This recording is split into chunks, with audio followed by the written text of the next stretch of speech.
Are you a person that loves to eat? I don't know about you, but I do.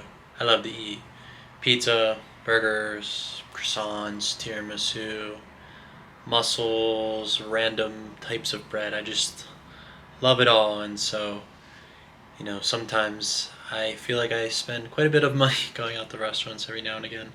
So that's why the focus on today's metric of the month is going to be on how much money I'm spending per month on food and drink in relation to my income, just to get a sort of baseline and help me with budgeting going into the future, because I don't want to restrict myself in my budget. I want to be able to adequately put money towards the things that I like to do. I like going out, but I also have to be reasonable and look at my past and say, okay, yes, I do love food, but I was spending a little bit too much, and by doing that, it'll give me a concrete number to be cognizant of throughout the month, and also may even help me with my fitness goals to give me a reason to not always impulse and go buy that donut, whatever else it is I want. So let's dive into the numbers in today's metric of the month video on day 24. Welcome back to the Data Driven Living channel. I hope you are having a very relaxing Sunday. Try to keep it brief. So today's metric is going to be my consumption percentage. Essentially all that is the money I spend on food and drink divided by my total income. And so I felt like the best way to look at that was at the monthly level. So up on the screen in about 2, 1, boom, you're going to see a table where the left-hand column is months. The next column is the amount of money I spent in that month on food and drink. Next column over is the total income. And then the last column is my consumption percentage. And so I'm recording this before I do the data analysis, but if I had to guess, these monthly values are maybe in the realm of 30%.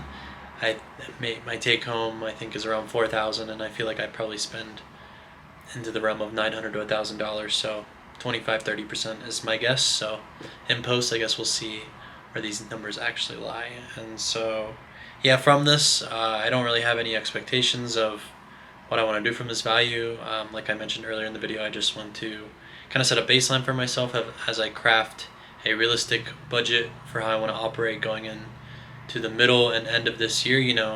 I haven't operated with a budget for over almost 2 years now, and I have kind of seen my cash reserves steadily dip. I will have months where I just kind of spend $2K on like an Airbnb, like how for next month, and so I just want to be a little bit more thoughtful with, even if it is spending money on hobbies and allocating that.